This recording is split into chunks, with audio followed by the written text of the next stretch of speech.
We'll call this meeting to order. Councillor Buzzer, would you please honor us with the blessing? Dear Heavenly Father, we gather here today to take care of the Cherokee Nation and the citizens' business.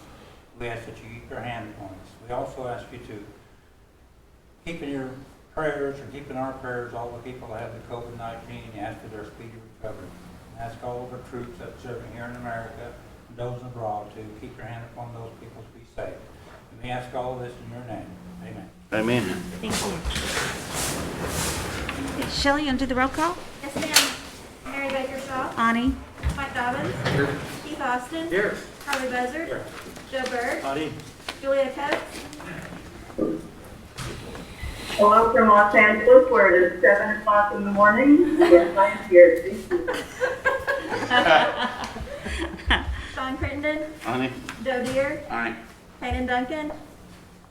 Rex Jordan. Daryl Legg.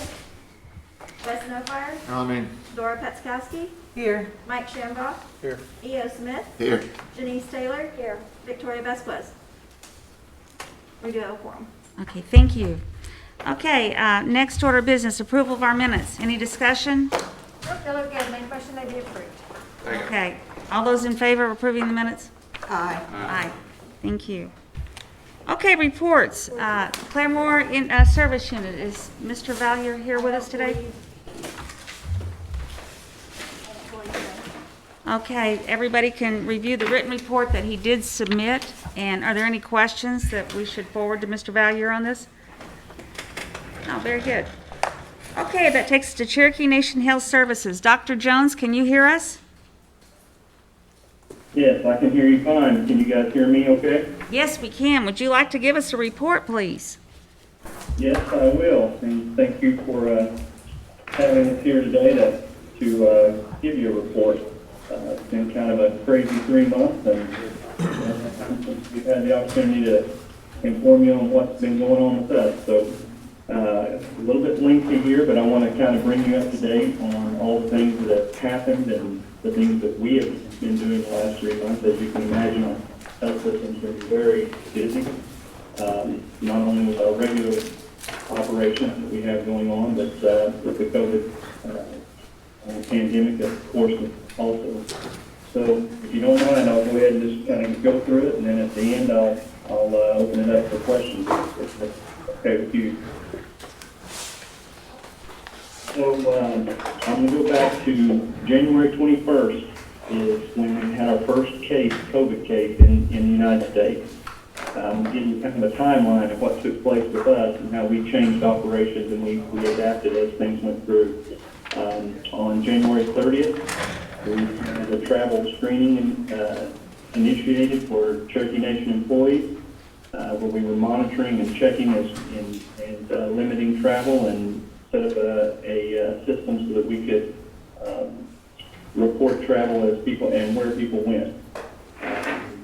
February 28th, we started our first initial discussions as far as a group, a task force, if you will. We started meeting every morning at 7:30. At 7 o'clock initially, then we moved it back to 7:30. But we continue to meet 3 days a week, that same task force.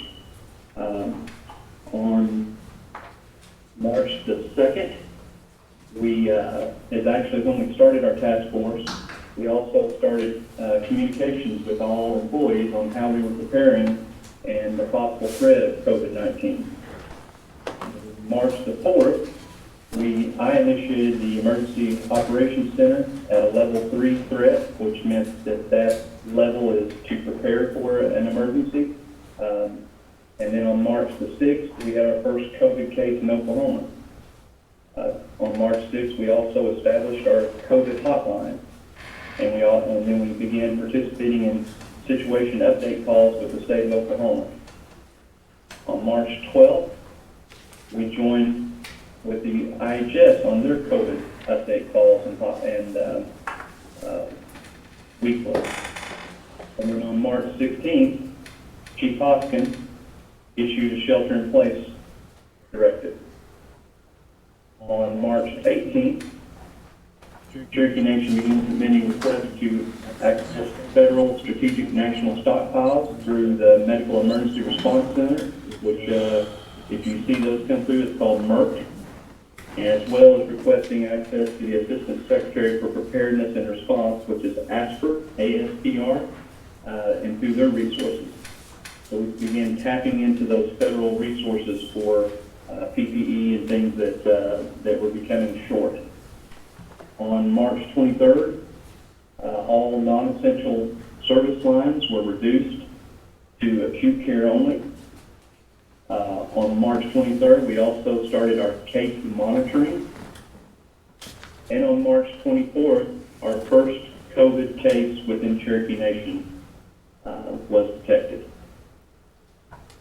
On March 26th, our public health initiated a contact tracing program to start, and I'll explain the difference in those two here in just a minute.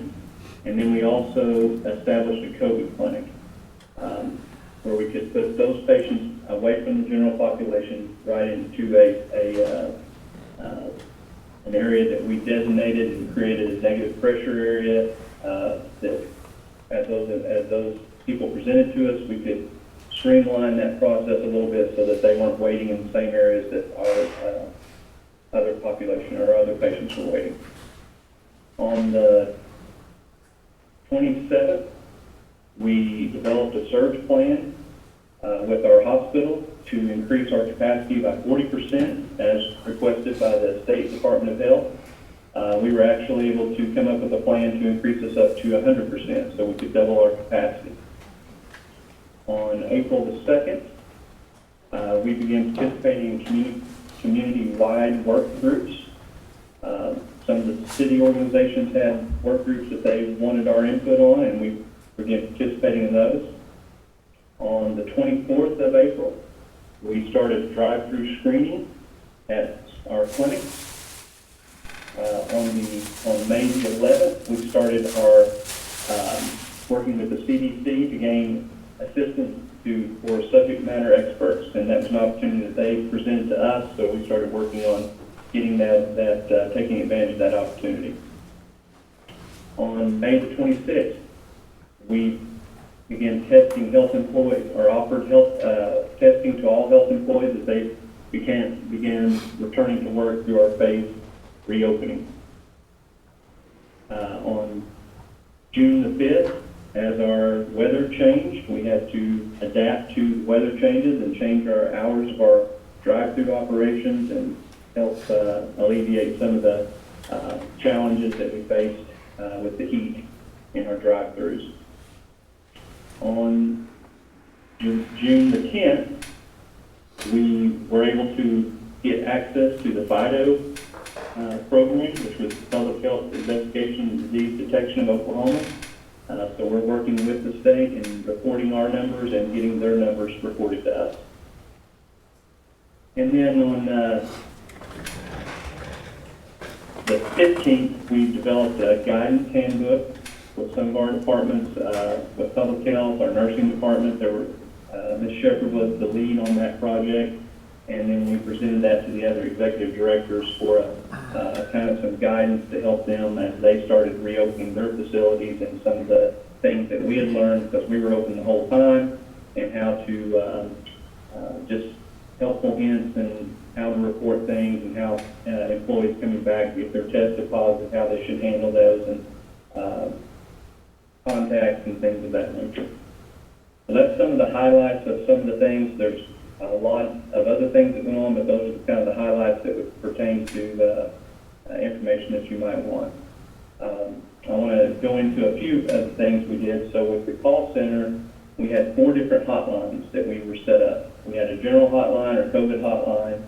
We had an ID, infectious disease helpline for providers, so any questions that they had could reach our infectious disease department through a number that allowed them direct access.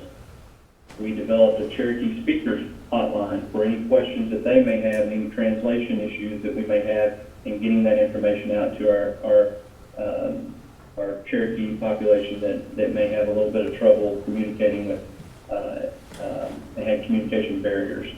And we also developed a behavioral health hotline for those that were just dealing with anxiety and any other issues associated with the COVID-19. And those are all still working today. We're still manning those hotlines. In our clinics, we started moving toward a telemedicine model so that we can still treat our patients, still take care of our patients. But COVID isn't the only disease process we're dealing with. So we started integrating that in. We were always moving that direction, but it made us jump into this with both feet, and we've been able to adapt, and appreciate all those that worked hard to get that challenge overcame as quickly as we could. Pharmacy has changed their processes. We're trying to keep as many people out of the clinics as we could, so we went to a longer extension on prescriptions. We started doing curbside services. We obviously have some drive-throughs at some of our clinics, and clinics we don't have drive-throughs, we were had the patients call, and we had staff that would actually come to their car at the curb instead of having them come in. We also evaluated and tried to decide which staff needed to be on campus and which did not. And those that did not, we tried to get them home where they could work from home, and as you can imagine, just the sheer number of computers, monitors, access to internet, all that stuff had to be overcame and to get people where they could work from home as we started moving people off campus. Each facility came up with a plan for how to identify if someone did come into the facility that it was identified as a person under investigation or a person that might possibly be a COVID patient, and how they would handle those people, how they would isolate them, keep the staff safe, keep other patients safe, and we were able to do that. So each clinic has their own plan for how we handle those types of situations. And as I said earlier, we developed a COVID clinic here on Tahlequah campus because we had the space to do that, to move those patients out of the urgent care over into the COVID clinic, and that way we still were allowed, still kept the function of the urgent care and the ER working and trying to keep other patients that were safe that were coming in for other issues. We also initiated screening of all employees, patients, anyone coming in and out into our building, vendors, deliveries we took, everyone gets screened prior to coming into our facilities. As far as testing goes, that has been a challenge. It was a challenge in the beginning, as it was for the rest of the nation on supplies. We had contracts in place that would have allowed us to get those supplies directly, but once FEMA got involved, that was halted, and all supplies for testing and things of that nature had to come through the federal process. We've worked closely with IHS. They've been the ones that have helped us facilitate that process. And now we're starting to see those supply lines open up in the last month. FEMA is starting to get out of the way and allow us to purchase directly from the companies that we already have contracts with. So we're starting to break open that supply chain, and as a result, we're doing a whole lot more testing. We're opening up that testing to more and more. Our ability is increasing. The challenge that we have is there's two types of tests. There's a rapid test that you can get results on pretty quickly, and then there's a reference lab test that takes about 48 hours to 72 hours to get the turnaround on that. The rapid test is in short supply, so we utilize that for critically ill and for healthcare workers. We have been using it for some essential personnel that may have an exposure just before we return them to work. And that we anticipate that that's going to open up more and more as the supply chains get opened up a little more. The backside of that is having the personnel stand and run those tests. They don't just automatically run. We can take the swab, and then we have to have the people to stand and run the test. So we have a little bit of a challenge there that we're working through currently. And then, like I said, between one thing I do want to explain, and this gets confusing confusing to a lot of people, is contact tracing and case monitoring. So once we have a positive or someone who is test positive, if our team contacts that person and tries to identify anybody that person has been around or could have possibly exposed, and then we call those people and recommend they come in for a test. If they test positive, then they fall over into case monitoring. So if someone tests positive, then we have a nursing group that's made up of nurses. We were using dental hygienists. We were using some of our other health professionals to help monitor those patients that test positive. So as that happens, they're daily. They talk to them at least once a day, most of the time twice a day, just to monitor how they're feeling, what their temperature is, things of that nature, so that we can give them advice of when it's time to come to the hospital if they need to, or as their systems dissipate, then there's a point that we can release them to go back into work or back to their normal function of life. So, and that's a real important distinction. So we have one group that's tracking all the contacts and getting them tested. If you don't test positive, then you don't fall into that case monitoring. It's two distinct groups. One is under public health and one is under the health system. And as I said earlier, we've been challenged with inventory from the beginning, just like the rest of the nation. I can say our staff has done a fantastic job at procuring gowns, masks, gloves, all the things that we need to keep our employees safe. And we've done that. We've done such a good job of it. We've actually stockpiled some of those supplies in anticipation of a second surge once we were able to get adequate supplies for this first initial surge. And as we're seeing today, and you're seeing on the news, that we're starting to have a second surge as more and more tests are done, we're finding more and more positives, and obviously those supplies are going to be needed. So I stated earlier, we've worked on a plan to increase our hospital capacity. We haven't seen that surge in our hospital as of yet, but we are ready to take on and increase our hospital capacity up to 100% if we need to. And then the other challenge that we've had is workforce. As I've said earlier, we've moved a lot of people that have had pre-existing conditions or due to following CDC guidelines on who we felt like was high risk, moving them off-site if at all possible. There are some people that are essential and we cannot do without them without shutting the service line down. So some people did not have that ability to move off-site, but everybody that we feel we did, and are slowly phasing them back in now. So that was a little bit of a challenge to stay efficient, to continue to see those patients that need to see us and keep those service lines open to the rest of our population. There's a few future events that I want to make everyone aware of that are coming up, that are happening now and in the near future. And I don't know if we'll have another meeting. I'll have an opportunity to tell you about it, so I wanted to bring that today. Our family practice residency. We have taken the family practice residency over that used to be at Northeastern Health System. We assumed that residency, and it started with us this month. We actually have those residents on site doing orientation with us now. There's going to be 11 residents. We have 3 third-year residents, 4 second-year residents, and 4 incoming residents. So they're doing orientation, and Dr. Nolan is our director of the family practice residency, and we're integrating them into our system this week.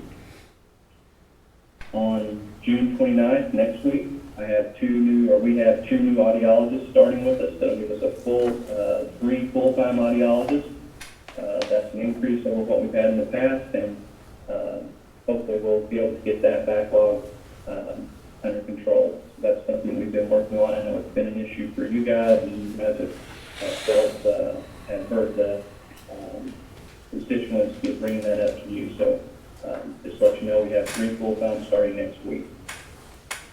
On July 6th, we will have, we've had a little bit of a slowdown on our OSU Medical School, as you can imagine, the construction had stopped for a while and it started back up now.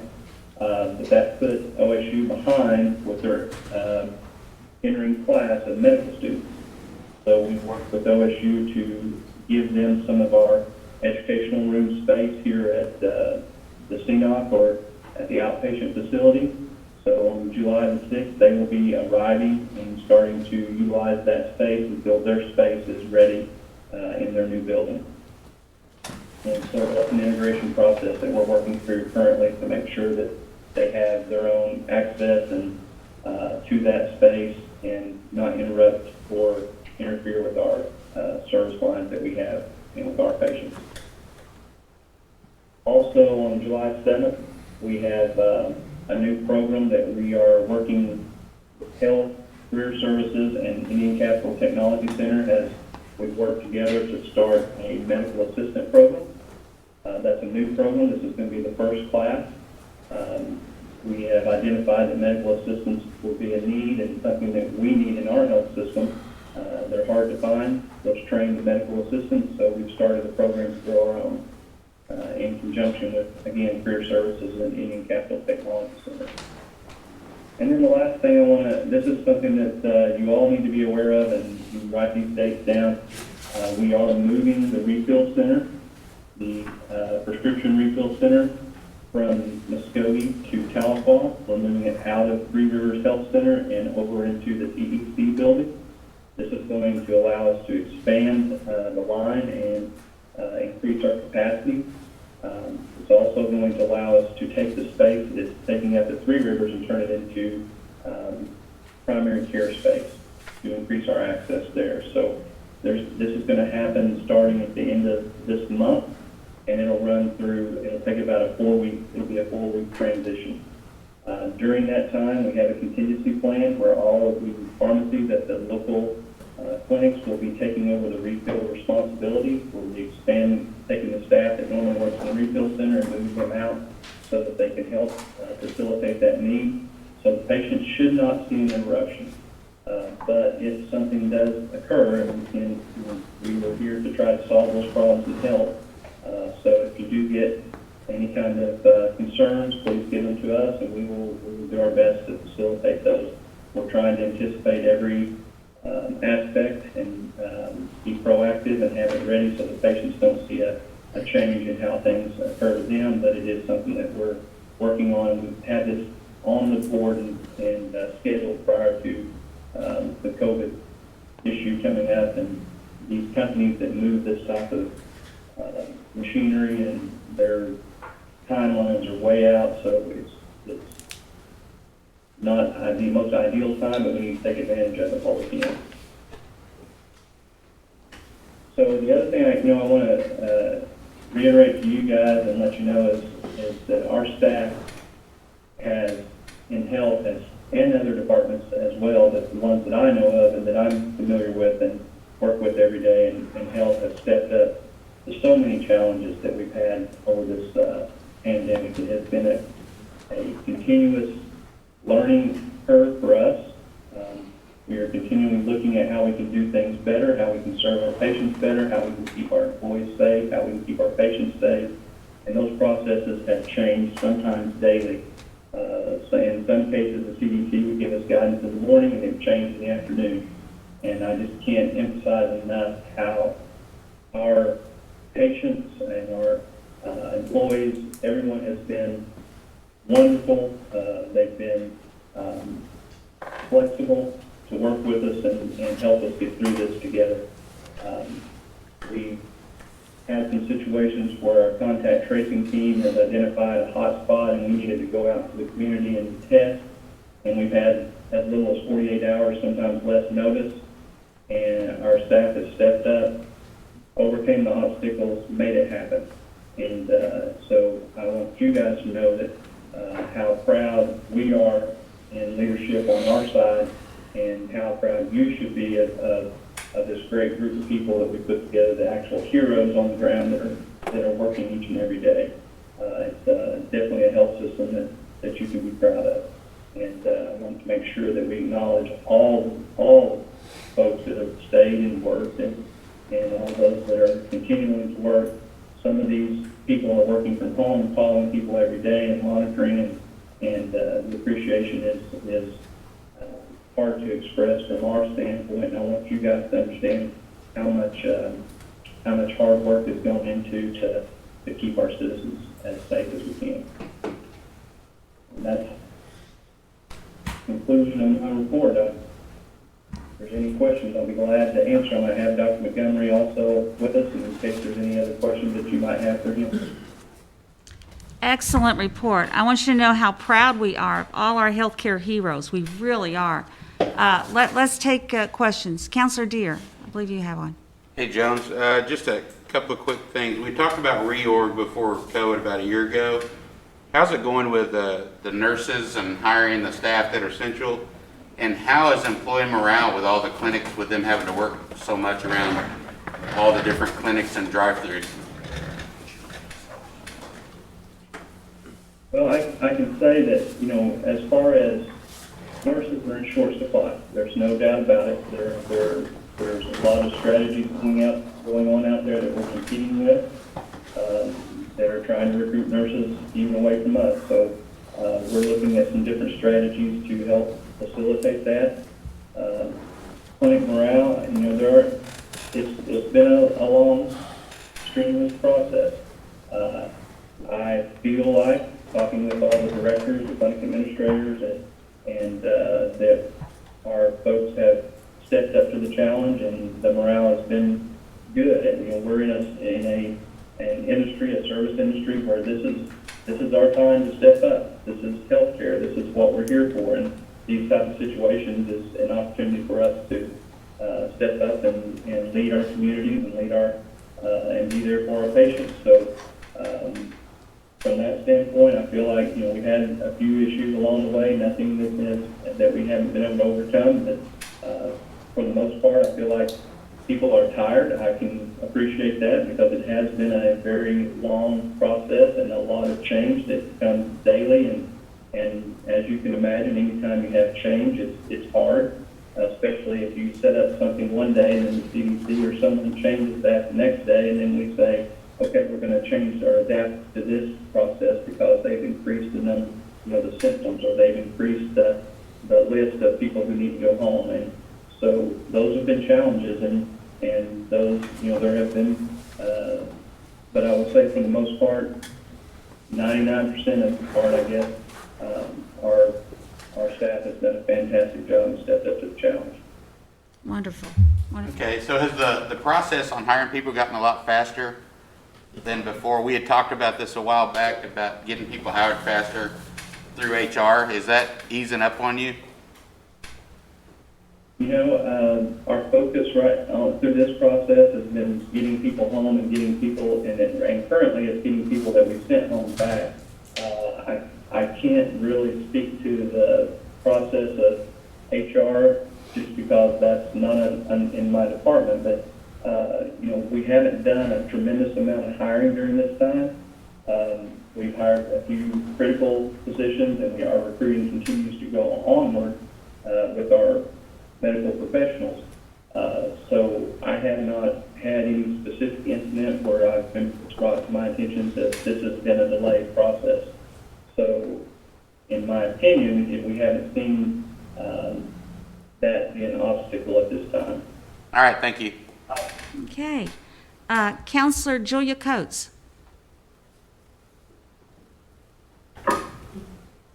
Thank you, and thank you, Dr. Jones. That's a really, really excellent and detailed report, and I just want to express that I think all of us do feel a great deal of pride in the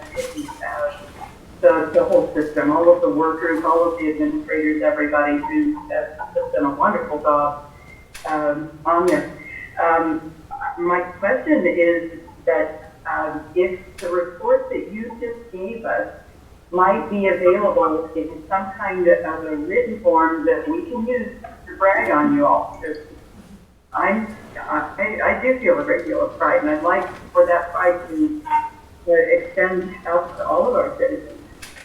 Absolutely. I can get that to you. I'll give it to you. I'll submit it to Shelley in electronic format, and then she can just spread, give it to everyone.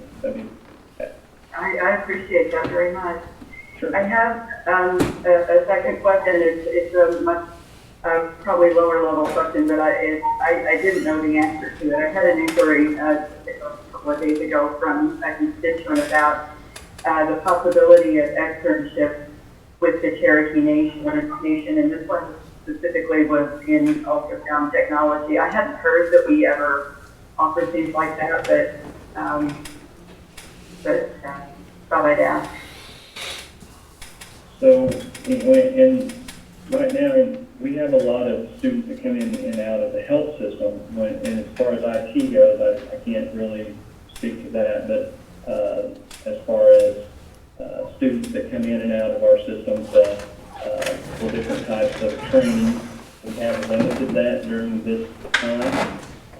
We are slowly bringing some of those students back online. We have a process that they have to go through prior to coming in, some educational things as well as testing and things of that nature. So, but as far as externships, I don't have anything that's not associated with some type of educational organization like NSU or OU or OSU, some of those types of things.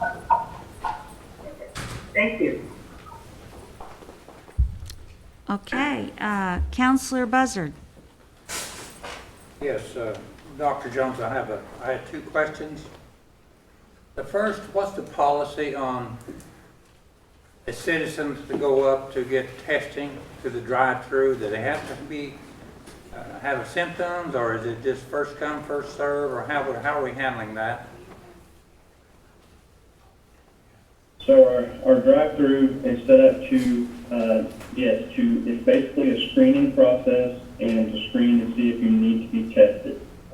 So if you are identified by our contact tracing team or the state of Oklahoma contact tracing team, and they tell you that you need to go get tested because of your exposure, then we are testing those folks. If you have symptoms, and they have a list of symptoms, if you have any of those symptoms, then yes, we are testing. If you are returning to work, that's a policy that we have set up for our health care and for the employees through the government side of Cherokee Nation. They're through the phase opening. If it's the week prior to you returning to work, we've given those employees an opportunity to be tested. So it's not a first come, first serve. It's not a everyone that comes through gets tested situation. Mainly because we don't have the supplies to test every single person just because they want to get tested. And secondly, just because you test today doesn't mean you don't have it tomorrow. When you test, that's testing you for that specific point in time. Today at whatever time you test, you're positive or negative.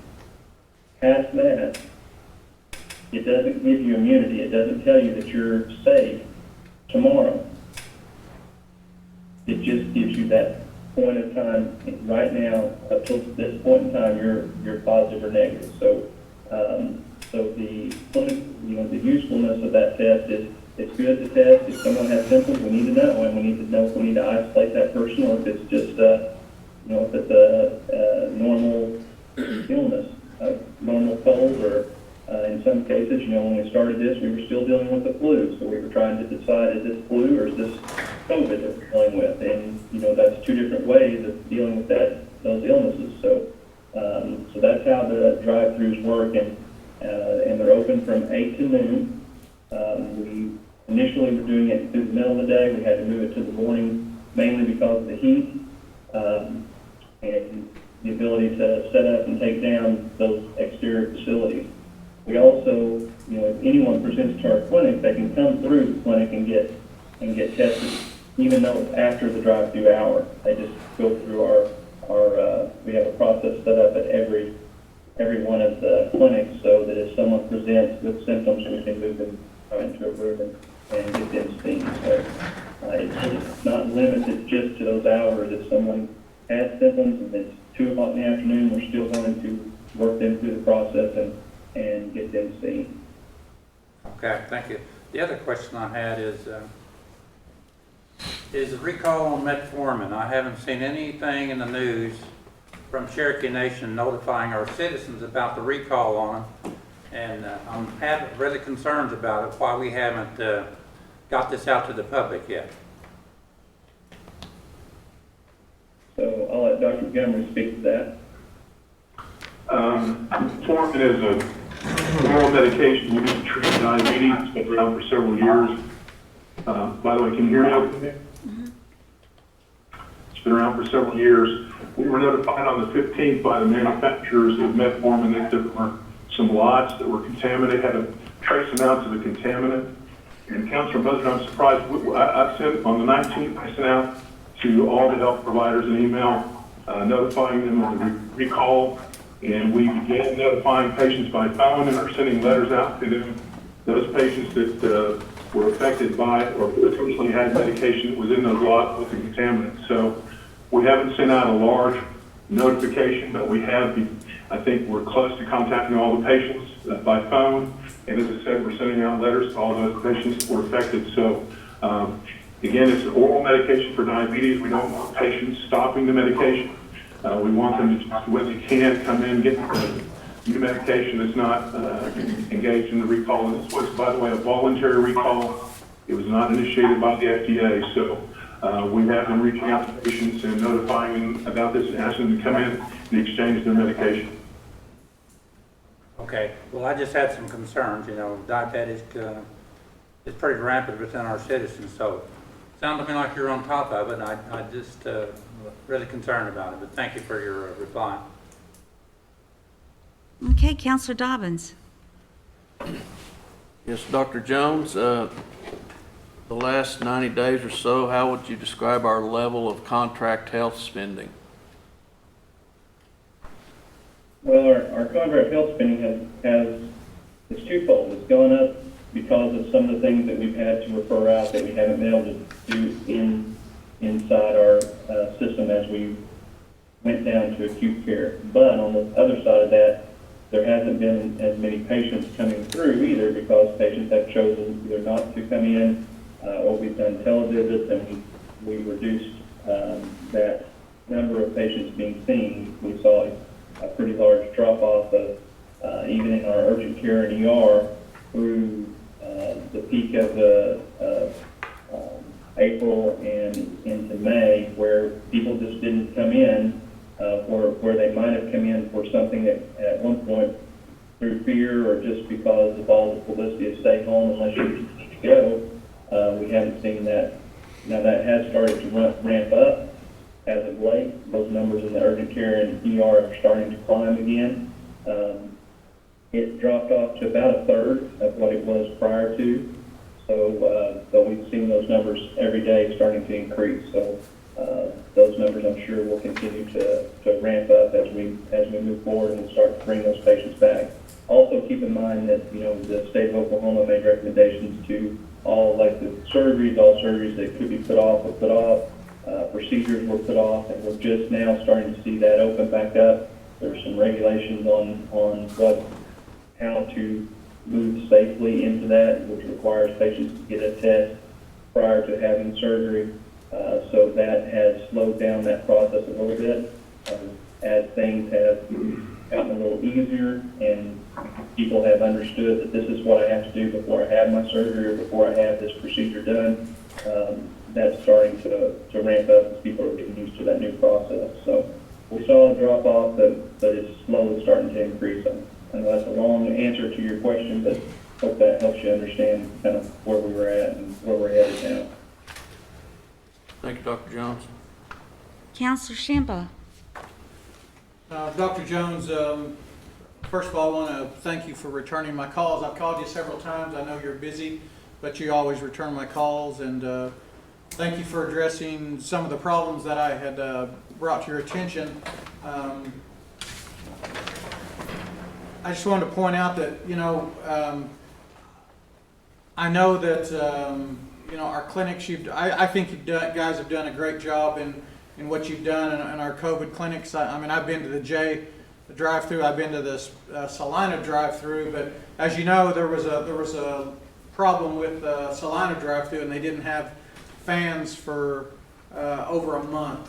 And you guys did end up getting some fans out there. You got the misting, I think, fans or the cooling fans, but you know, you addressed that problem when I called you, but I don't know where the problem was, but they didn't have fans for over a month at Salina, and I don't know how that happened, but the nurses, you know, never complained.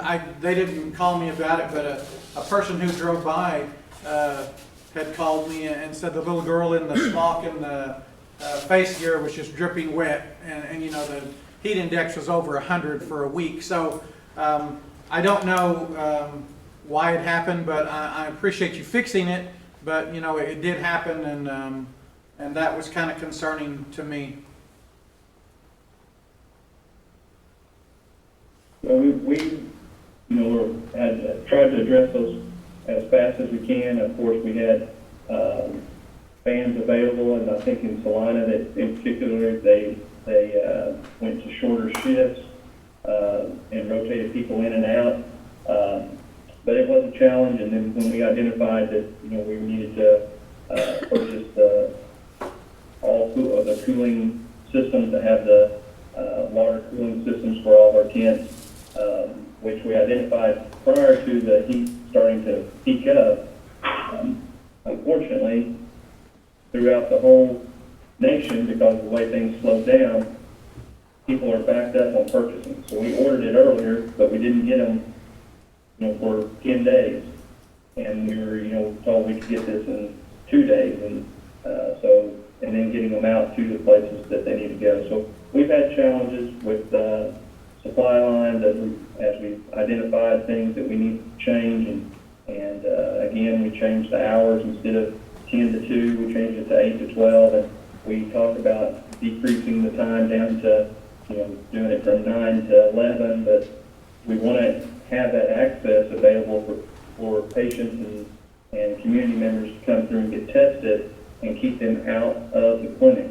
And if we can do that through the drive-through, then we're going to reduce the exposure we have to other patients that are there for other reasons, and also to other staff members. So that was the idea behind it and why we moved that direction. And yes, we've had some challenges, and we've had to overcome a lot of challenges throughout this process. But employees have been great. They've been great to work with us. And like I said, they stepped up to the challenge. And this is something that we talk about a lot. This is our time, health's time, to step up and be there for our communities and be an example and be a leader. And our staff has done that. So.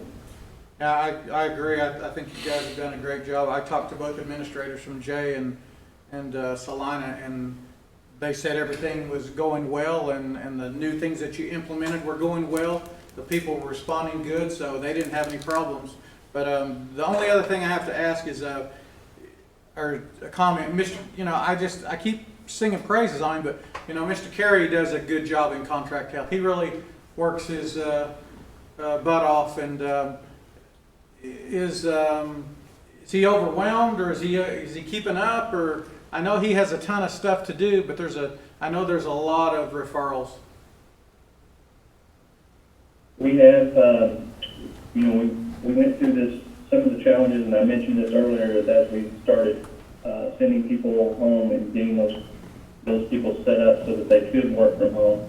That was a little delay, and that got us behind, because just sending someone home is one thing, but sending them home, giving them the equipment to work from home and the connectivity to work in our system and be able to connect into our system and pull the information they need and be able to do all the work they need to do. There was some challenges there, and it created some delays.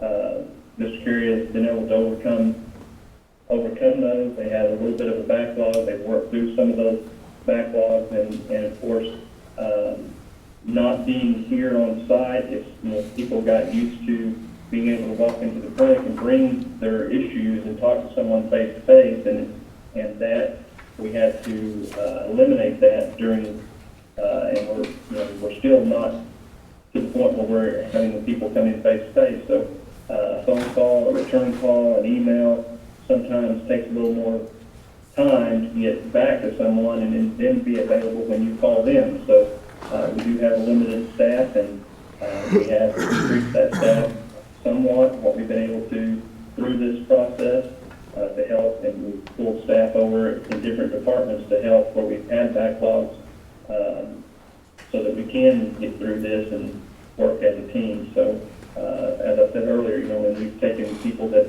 maybe where we took a service line down to acute care only, those employees that normally would be seeing patients all day or doing something all day, in a prime example is our dental hygienist, we moved them over to case monitoring, and so they could help facilitate that service to our patients. So we've had to make adjustments, and because of those adjustments and training, and so in some cases like that, we had to train people on how to do that job. So there's been some delays, and we've had some backups, but I think we're on course to getting all those delays, backups fixed, and get those service lines up fully functioning again. Okay, well, I appreciate you answering my questions, and I appreciate you calling me back. Thank you, sir. Okay. Councillor Taylor. Dr. Jones, you touched on it just briefly about contract health patients being able to take their bills into the individual clinics. I had a call just last night from someone that said, we used to be able to take them to the clinic in Salina, now we have to take them to Claremore. Is that a permanent thing, or is that a temporary thing? Can you fill me in a little bit on that? So the only reason that someone would have to take something to Claremore rather than to us is if they fell into that catchment area where they have to have the denial from Claremore before we can step in and help. So that would be the only process that I can think of in that capacity. And it could be that, in another situation where we had employees that were there full-time at every facility and not working from home, you might have been able to bring that in and we would have mailed it for you, I guess. I don't know if that's the process or not, but typically if someone has to go through the Claremore contract health system prior to coming to us, it's because they live in that catchment area that requires a denial from Claremore before we can step up and start our contract health process to help them. So that's outside of our ability to change that, because that money is sitting in that catchment area and it's controlled by the Claremore service unit. Okay, thank you. That's all I have there. Councillor Crittenden.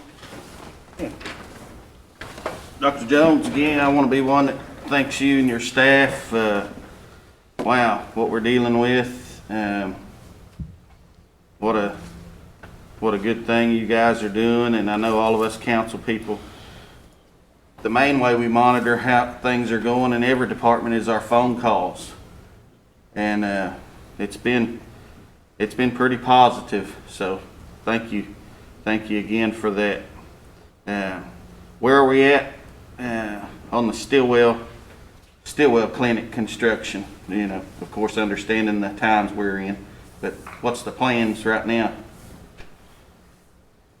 So Ross Construction has submitted to us a plan to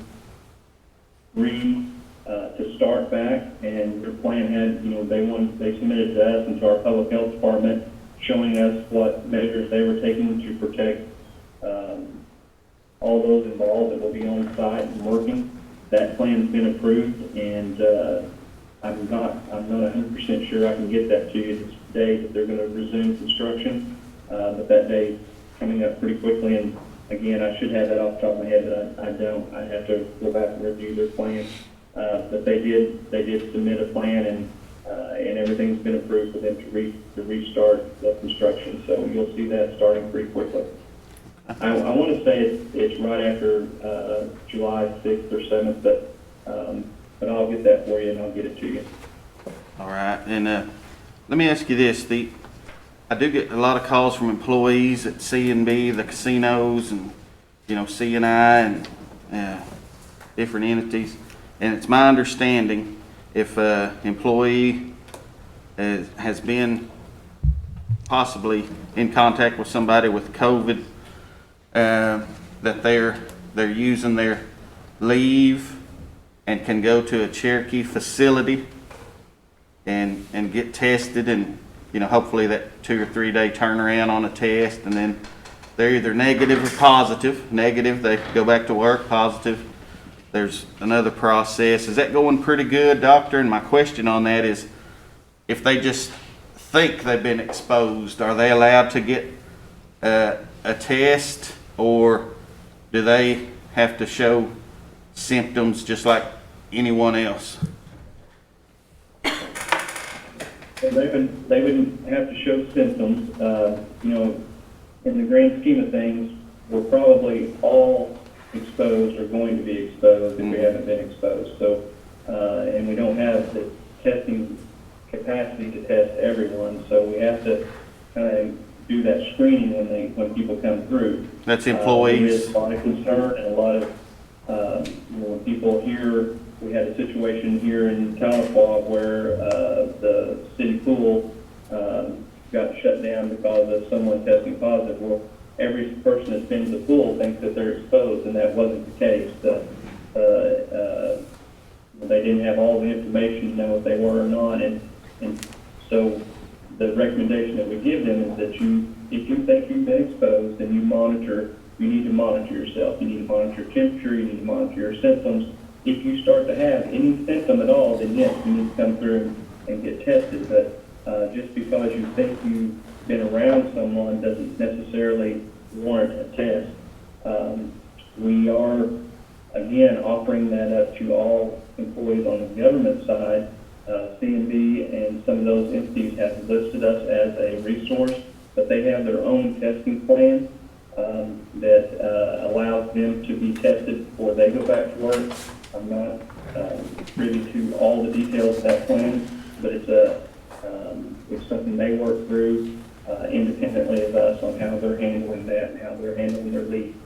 On our side, if a person tests is ill, obviously we want you to stay home, no matter what you're ill from. If you have a sore throat, and that's one of the symptoms. Now it's one of the fever is one of the symptoms. So if you come in and you test negative, it would be just like any other illness. If you had strep throat and you stayed home because you had strep throat, then you would use your sick leave. However, if you tested positive for COVID, then we have a mechanism to allow you to stay home, and we give you administrative leave for that, because we want to encourage people to stay out of the workplace and keep as many people safe as we can. So there's that's the caveat on having to work through that process on what leave they utilize depending on what illness, what they are ill from. Okay, I got to get this clear, because most of the employees I deal with are C&B, and it was my understanding that if they wanted to go get tested, they would go to one of our facilities. And so I'm gonna have to get that cleared up today. But Hastings, after hours, just like always, 1 o'clock in the morning, they're available to give tests as well. Is that right, doctor?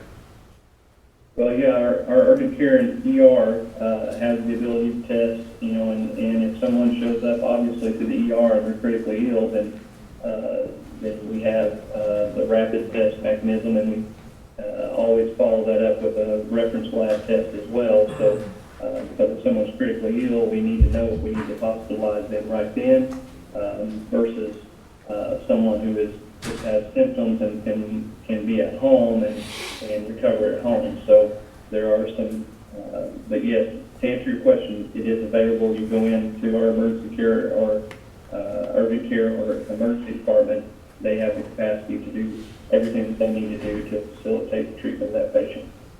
Okay. All right, one last little thing here. This just because I got some doctors in front of me and I'm curious. I know we have to use these tests because it's kind of all we got, but just in your world, in the health world, on accuracy. I had a friend that tested positive one day, negative the next day, positive the next day, negative the next day. So, you know, and I know they're not just getting it, getting healed, getting it, getting healed. So just curiosity, the health world, how accurate do you think these things that we have to use are? Well, I'll let Dr. Montgomery, he's been doing a lot of research on this, and he can probably speak to that better than I can. The accuracy is dependent upon a number of different factors, and the simplest and most important one is obtaining that sample and how, and the swab that's used, the person that's doing the swab. The second most important thing is the timing of the testing, because again, from the time of exposure to the time that you'll develop the presence of a significant number of viruses in your nasopharyngeal passageway is several days. So it's puzzling to me about the test that goes from positive to negative to positive, but again, there can be several factors affecting that.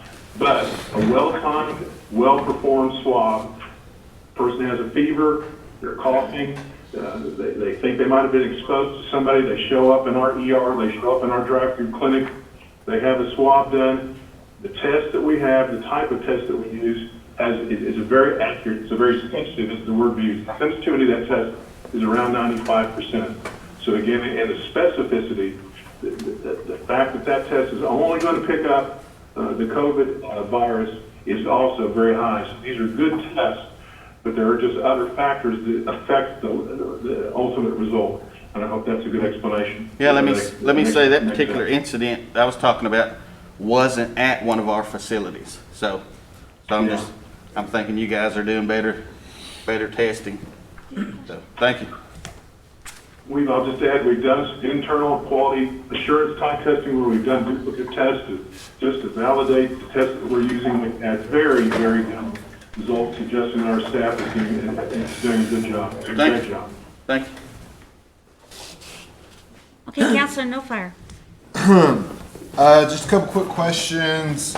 I know as end of April, I think we received 300 test kits from Abbott Laboratories, which are those quick response measures. They took, I think, 15 minutes. And I think were we getting more continually since then, or is that kind of supply chain? Is it tough to get a hold of those quick response test kits? Just because I know our employee staff from CMB and through Cherokee Nation, if they're sent home because they may have been exposed, sometimes they go on the negative from using their vacation time and sick leave. I don't want to compromise any of our employees' ability to go back to work or loss of job because they're having to stay home waiting on a test result. So I didn't know if that's something that we'll see maybe more test kits come in, or where we're at with them on Abbott Laboratories. So, as far as the Abbott test, those are the rapid tests that you're referring to. The supply chain for those has been very limited. And this is what I was referring to earlier in my opening remarks. We had contracts set up with Abbott initially. When we first started planning this, or seeing what was happening, we took the initiative to get these contracts, get these things set up so that we would have the access to some of the things that we felt like we needed to manage this crisis. Before those could be released to us, FEMA stepped in. And when FEMA stepped in, they basically commandeered Abbott Laboratories, and they regulated who got tests, who got the machines to be able to test, and who got the test kits. So we've had to work through, IHS has been our access point to FEMA. We've been able to procure machines for every one of our clinics. Not a whole lot of machines. These machines will run a test in about, they say 15 to 20 minutes, but you've got to consider that someone has to prepare the test, someone has to stand there, someone has to read the test, and you can only do one test at a time. So if you have 20 tests to run, it's going to take you can't run them all in 20 minutes. Each test you have to run independently. So to answer your question, the supply lines have FEMA is starting to step out of the way. We have our contracts in place so that we can get get test kits directly from them. We're working through that process now. Of course, Abbott's behind because they've been supplying the whole nation. So we're working through our representative with Abbott to get an initial order and increase our supply line. But right now, those supplies are pretty limited. So we have had to only use those for critically ill patients and for healthcare employees returning to work. As far as the leave issue goes, we have addressed that on the government side.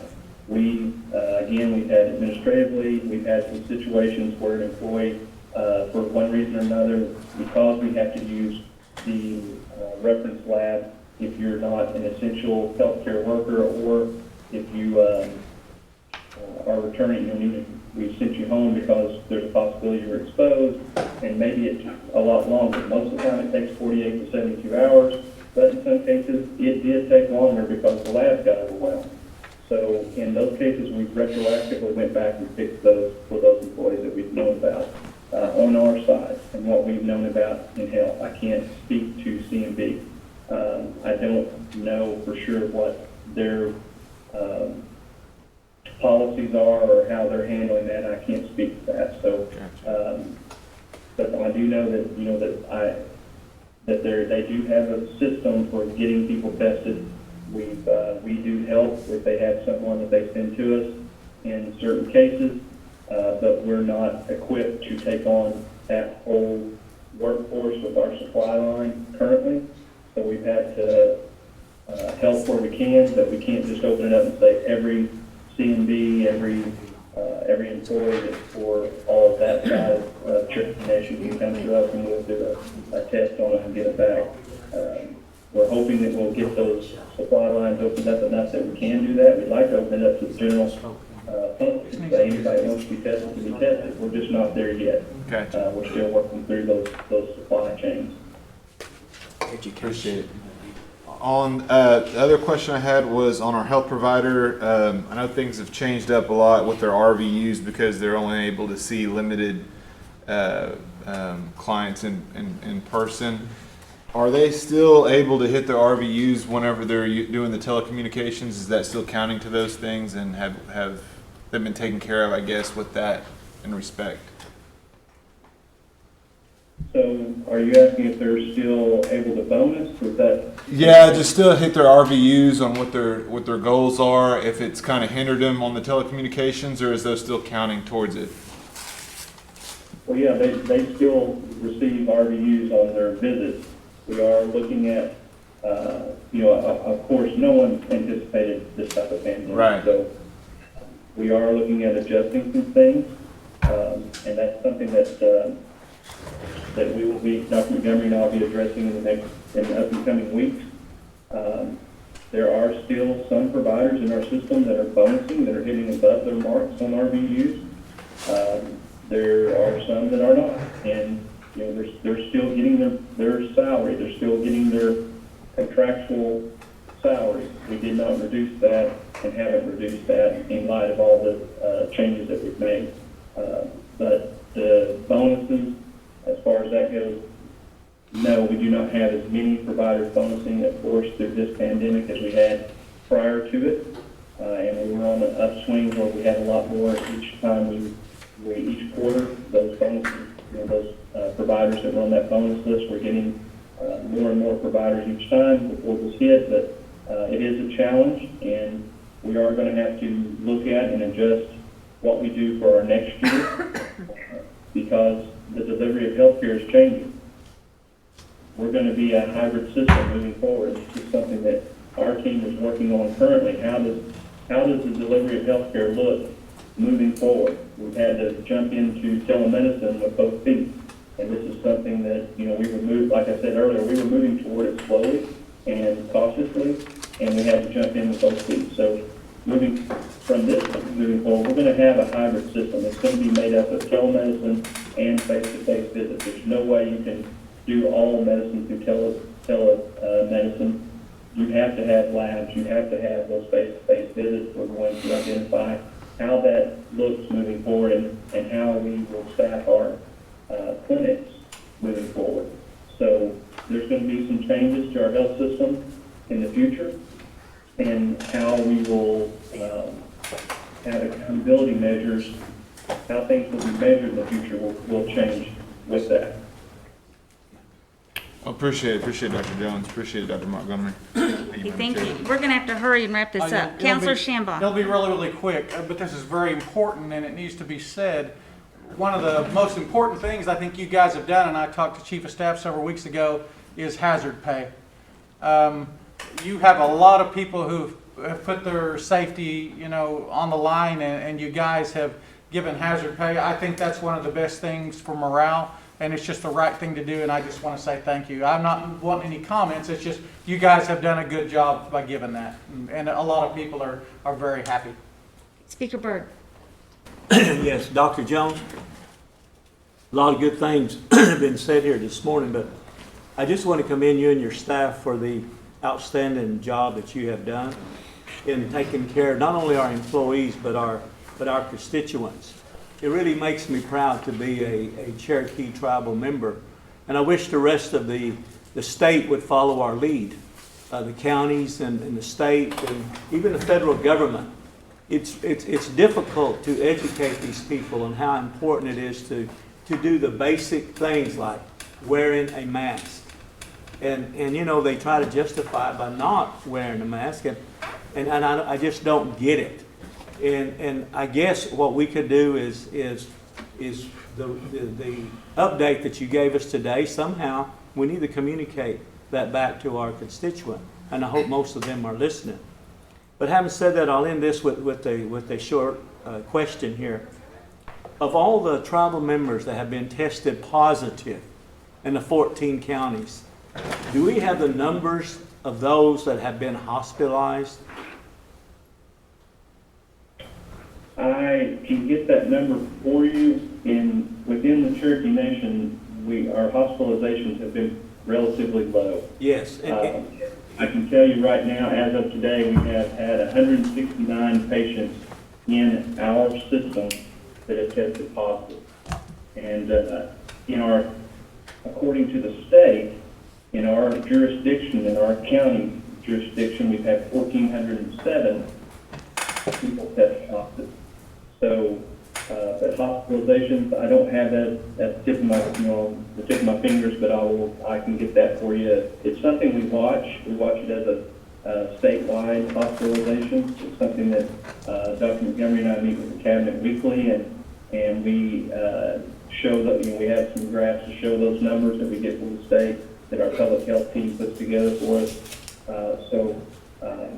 That's something that we do watch. We haven't seen the surge in the hospitals like we've seen the last few weeks. Of course, that's delayed.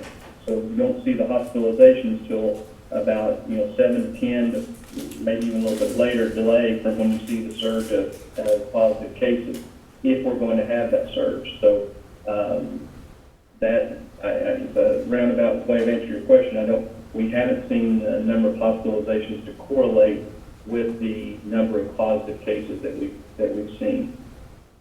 Well, that gives you hope, because in the beginning, everything seemed to be. I remember when we had 4 cases in the state of Oklahoma, and the very first person that was fatal was a tribal member. I think it was a maintenance guy named Drive from work for ORU. So we have come a long ways, and we just appreciate everything you're doing. You and Dr. Montgomery and your staff. You're like Dr. Fauci, I guess, is to the federal government. We appreciate your input, and we count on your input and your leadership. Madam Chair, thank you. I'd like to add. I won't listen to that Dr. Fauci's credentials. I wouldn't even attempt to. He's done a fantastic job, and we do listen to what he says, and he's been a leader for the nation. I'd like to address our Chief of Staff, Mr. Enlow. Is there any comments you'd like to make to council? A couple things. I'm sorry I was out on another conference call. So I walked in and when Councillor Clinton was asking a couple of questions and related specifically to CMB. So I've had several conversations with the HR team as well as Mr. Garrett on what they're doing with testing as well as leave. I provided them what our leave policy is and how we're using that. They are looking at that to see how they can adopt it or what accommodations they can try to make for those that may be positive or under quarantine. And then, so we should have an update on that either by the end of this week or first part of next. Their team's looking at it. Additionally, for testing, their policy specifically says on their website for employees that their insurance covers it, just like our insurance covers COVID-19 testing. So as an employee, if I choose to go to Joe Bob's Urgent Care and get a test, our insurance will pay for that. If that urgent care requires cash payment up front, that employee can take that receipt and then give it back to the CMB HR team, and they will get reimbursed for that test. Additionally, they've provided, here's other locations, so they've provided locations of where they can get tests, which includes the state health department and any Cherokee Nation health clinic. So we're not seeing every employee from CMB come in, but they have multiple testing venues to get tested. And so the majority of those folks are running around at a variety of places getting tested that way. Okay, Councillor Crittenden, we're going to have to wrap this up, guys. We're really behind here. Did you call on me there? Yes, go ahead. All right, Todd. All right, so when they go to the Cherokee Nation facilities, let's say a government employee, we're expecting that at least 2 to 3 day turnaround, right? Now, if these folks go to their own private doctor and they're not having that quick turnaround, you know, my concern, and you've dealt with my question well, but my concern is if they're using that leave and somebody at a private facility is dropping the ball, you know, that leave's going to expand. I like the idea of, hey, use your leave for 2 to 3 days at a Cherokee Nation facility, just like you would if you had the flu. And then you'll be negative or positive. But I don't think every one of these private facilities will be able to save their sick bank as well as we could. So I'll visit with CMB and see where they're at with that. That is something they're looking at, trying to accommodate and match and pace what we're doing with our testing and leave policies as well. thank you. Thank you. Mr. Enlow, I would like to just simply say that I do hope that your team that has worked so wonderfully and fabulously based on the results on this COVID-19 is involved in the Sequoia High School when they reconvene. I hope you all have a lot of involvement in how our students who are residing on campus, how that all works. Yeah, absolutely. We've been having a multitude of conversations about what does that look like on the campus. Obviously, our student athletes are anxious to get back out and practice. Many other schools in the region are allowing their students to practice and work out. Thus far, we have not, and we're doing that out of abundance of caution. We are already working on virtual trainings and things for students to get involved with. Know that we're also trying to address the digital divide issue, and that we've got communities that don't have solid, reliable internet access. So we're trying to bridge that and expedite as much of that as we possibly can. So with the CARES Act dollars, with our COVID relief funding, we're looking at trying to solve a multitude of issues and barriers for distance learning and a variety of other things. So we work every day with Sequoia High School. Thank you so much for that. Any other comments you'd like to make? I'll leave it at that. I know you guys are pressed for time. We are pressed for time. I have a couple of comments. One is on March the 5th, I noticed the Medical Executive Committee meeting discussed malignant hypothermia. That's incredibly rare. I was wondering, did we have an actual case of malignant hypothermia? I guess Dr. Montgomery. I'd have to check and see, but I think it's just a matter of being prepared for the worst, and we have to staff that are very dedicated to just covering every base. You know, if we did, I would hope that someone would pursue that, perhaps Dr. Small would, and write that up, because that would be journal worthy. That's just a comment I have. Are we back to regular medical appointments? Dr. Jones? Dr. Montgomery? Probably back to regular Appointments, yes, visits. sir. Currently, we are at about 25% capacity on our visits. Now, if a patient requires labs or requires a face-to-face visit, all of our facilities are facilitating that. We have tried to do as much telemedicine as we possibly can. And our phased-in approach on the next phase, we're moving up to the next, I think we're at 50%, I'm sorry. But the next phase, we're moving up to the next level, which I think is going to be 75%. But in light of the recent increase in cases across the nation, we're starting to see those cases in the state. The state had a big day today on positive cases. They've set some records in the last week, and I think they had 438 new cases today. So we're looking at, Dr. Montgomery and I will be evaluating that and seeing if we want to move forward with our phase plan or delay our access to scheduled patients till the next, delay it for a couple of weeks and see how this plays out. Again, it's a very fluid plan. We're having to look at all this data that's coming at us from every direction every day, and we want to make the decision that keeps, number one, our employees safe, and number two, keeps our patients safe. But we still have patients out there that need to be seen. We still have patients that have disease processes going on that we need to treat, and we don't want to cut off access to any patient that needs our services. Okay, thank you for that. I'm not sure who needs to answer this. Are we in the second wave of this virus? I'll let Dr. Montgomery answer that. I have my own personal opinion, but Dr. Montgomery? Well, again, I have to acknowledge Tony Fauci and our national leaders on this. Councillor Shaw, I don't think we've ever exited the first phase. And what we're seeing is just an escalation that reflects a change in the demographic of patients that are being affected.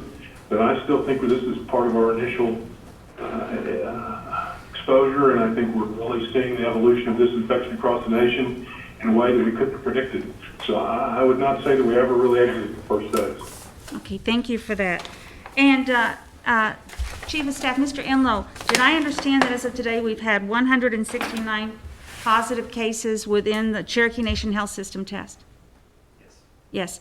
I would like to invite council to join me in applause for our healthcare heroes. 1.2 million patient visits last year, and we have only 169 cases. We are doing something right, and our healthcare heroes need to be applauded. Okay, very quickly, is there any old business? Yes, Chief of Staff Enlow. I do have a quick announcement to mimic TV stations. This just in from the Principal Chief. CMB has agreed that they will adopt our leave policy for testing in quarantine. So we heard from Mr. Garrett this morning. So that was updated as I was speaking to you. Can I break some more news?